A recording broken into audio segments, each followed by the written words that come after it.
alaikum mes chers élèves.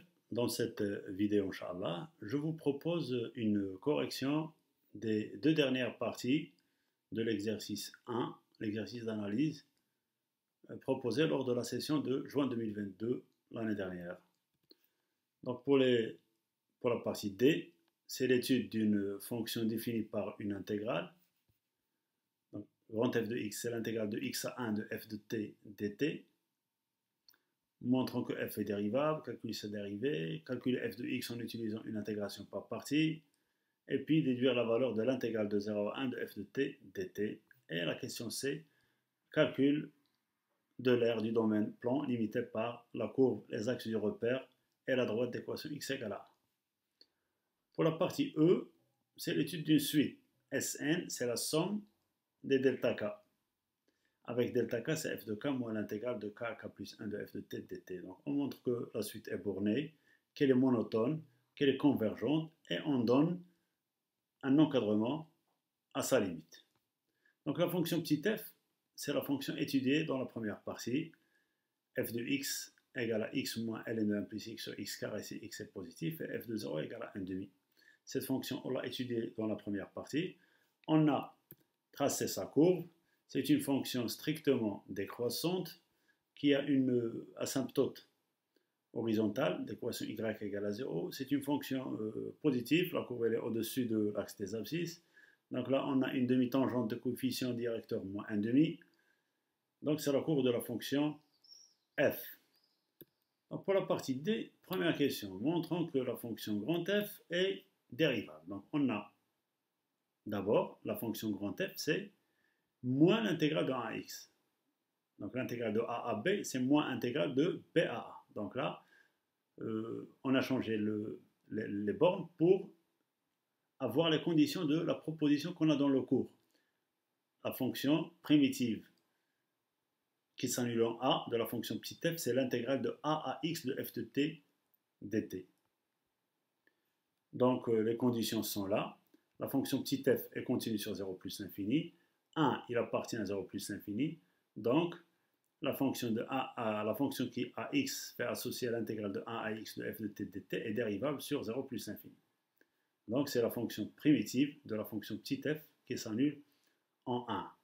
C'est-à-dire que la fonction moins grand f est dérivable, d'où la fonction f est dérivable sur 0 plus l'infini. Et f' de x, c'est moins la dérivée de l'intégrale de 1 à x de f de t dt, c'est-à-dire moins f de x. C'est une application directe. Il faut juste poser les conditions qu'on a dans la proposition du cours, c'est pur et simple. Donc pour la deuxième question, calculons f de x en utilisant une intégration par partie. On pose i de t, t moins ln de 1 plus t. La dérivée c'est 1 moins 1 sur 1 plus t. V', on pose V' égale à 1 sur t carré. Toutes les primitives de 1 sur t carré sont les fonctions moins 1 sur t plus c. Et là, on va prendre c égale à 0.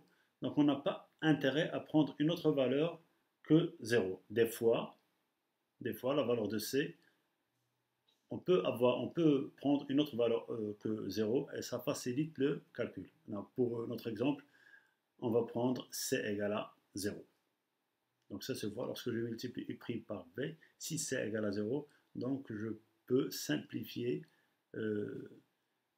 moins 1 sur t fois le t qu'on a ici. Donc, grand f de x, c'est uv entre crochets, c'est-à-dire moins 1 sur t fois t, c'est moins 1, moins c'est plus ln de 1 plus t sur t entre x et 1, plus l'intégrale de u' fois v. U' fois v, c'est moins 1 sur t fois t sur 1 plus t, c'est moins 1 sur 1 plus t avec le moins, c'est-à-dire ça devient un plus de l'intégrale de x à 1 de dt sur 1 plus t. Donc là, je ne vais pas remplacer directement, je vais calculer d'abord l'intégrale de x à 1 de dt sur 1 plus t. Là, c'est une primitive usuelle, c'est ln de valeur absolue de 1 plus t. Donc, ce qui donne 2 ln de 2. Donc, on remplace par 1, puis par x, et là aussi par 1, puis par x, donc c'est 2 ln de 2 moins ln de 1 plus x sur x moins ln de 1 plus x. Donc c'est ce qui est demandé.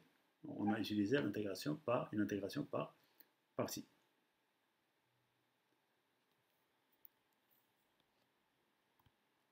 On a donc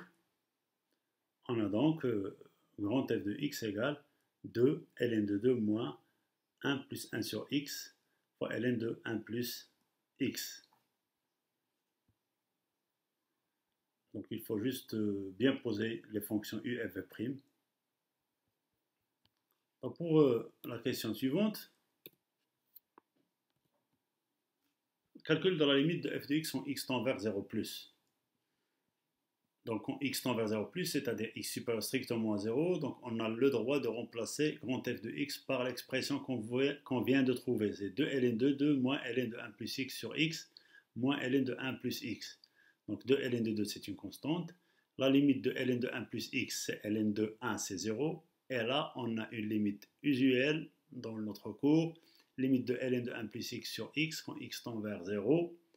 C'est 1. Donc, quand x tend vers 0 plus, ça reste toujours 1. D'où, la limite, c'est 2 ln de 2 moins 1. Déduire la valeur de l'intégrale de 0 à 1 de f de t dt. Donc, on remarque bien que l'intégrale de 0 à 1 de f de t dt, c'est f de 0.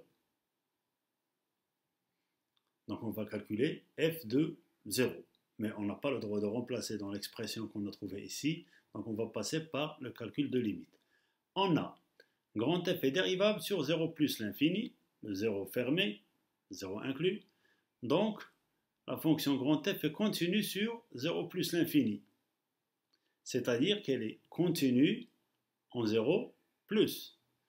Parce qu'elle est continue en 0 plus, la limite quand x tend vers 0 plus égale à l'image. Et la limite, on l'a calculée ici, c'est 2 ln de 2 moins 1, d'où f de 0 égale 2 ln de 2 moins 1.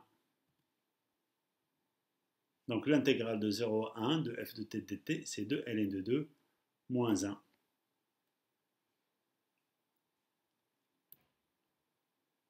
Donc pour l'air, le calcul d'air, donc on a A, c'est l'intégrale de 0 à 1 de valeur absolue de f de t dt, unité d'air. L'unité d'air, c'est 4 cm² parce qu'on a dans les données norme de I égale norme de J égale à 2 cm. Là aussi, on a la fonction petit f, c'est une fonction positive. F est une fonction positive, donc valeur absolue de f de t, c'est f de t.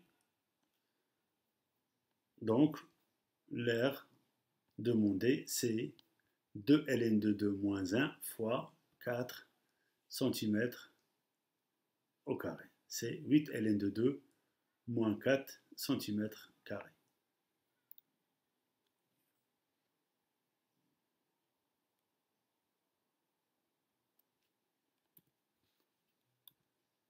Donc pour la partie E, montrons que on va encadrer le delta K.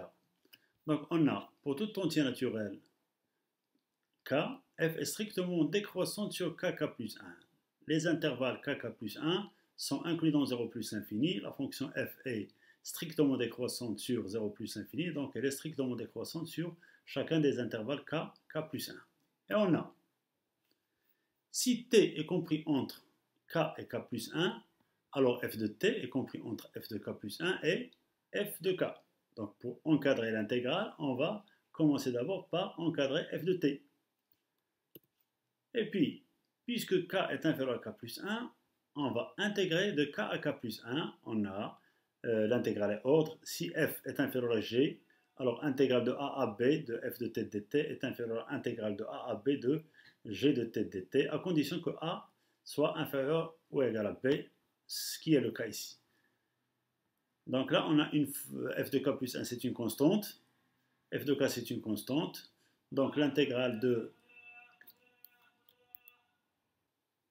f de k, c'est une fonction constante par rapport à t. Donc,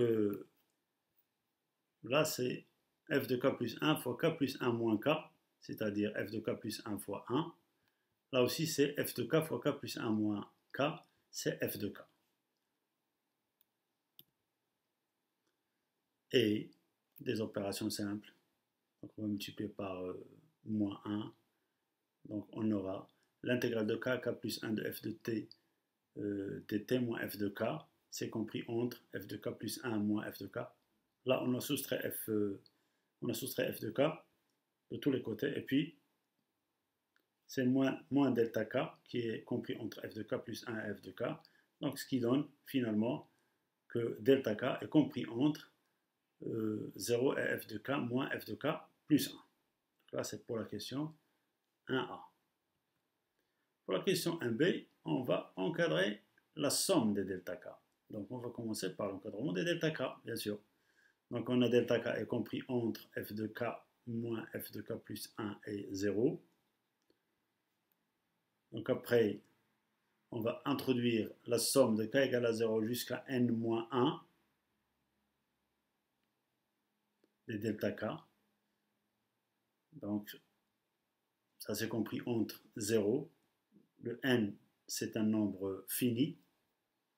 C'est un nombre fini, donc là, la somme des 0, c'est une somme finie de 0, c'est 0. Et là, c'est la somme de f de k moins f de k plus 1. Donc là, il s'agit d'une somme télescopique. Sigma de ak plus 1 moins ak, c'est an plus 1 moins ap. Donc là, pour avoir somme télescopique, donc, on va changer on va sortir un signe moins, un moins 1. Donc ça donne Sn, c'est la somme des delta k qui est compris entre 0 et f de 0 moins f de n.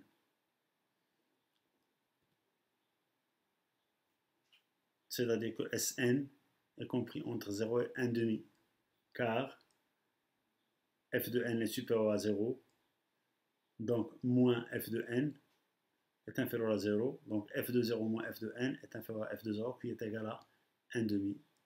Donc c'est ce qui est demandé. Donc la suite Sn est une suite bornée.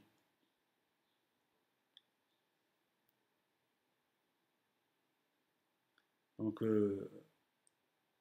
Sn est une suite bornée. On va nous demander de montrer que Sn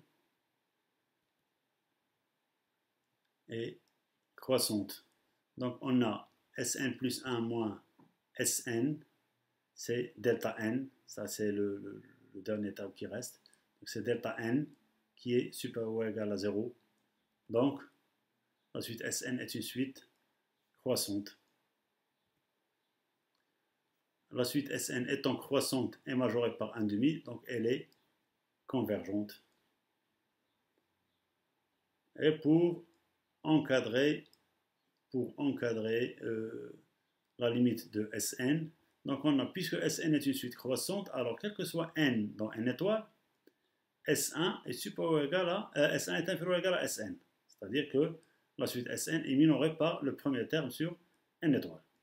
On a n supérieur ou égal à 1, donc Sn est supérieur ou égal à S1. Ça, d'une part. D'autre part, on avait montré que Sn est inférieur à 1,5. Donc Sn est compris entre S1 et 1,5.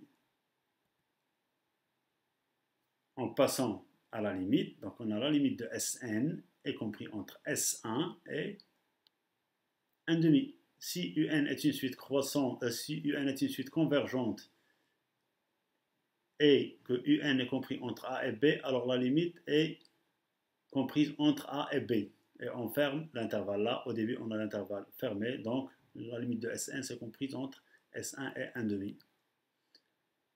Donc, on va calculer S1. S1, c'est delta 0. Delta 0, c'est f de 0 moins l'intégrale de 0 à 1 de f de t dt. F de 0, c'est 1,5. L'intégrale de 0 à 1 de f de t dt, on l'a déjà calculé, c'est 2 ln de 2 moins 1. Donc, ce qui donne 3,5 moins 2 ln de 2. D'où la limite de la suite Sn est comprise entre 3,5 moins 2 ln de 2 et 1,5. Et c'est ce qui achève l'exercice.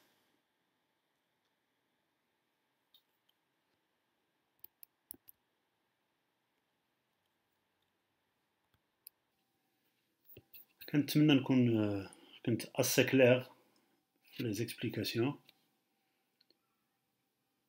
Ou si vous avez des questions, vous pouvez laisser des commentaires. D'ici là, je vous laisse. ونتلاقى معكم في un autre cours ولا un autre exercice إن شاء الله pour la préparation de l'examen national. Donc à bientôt.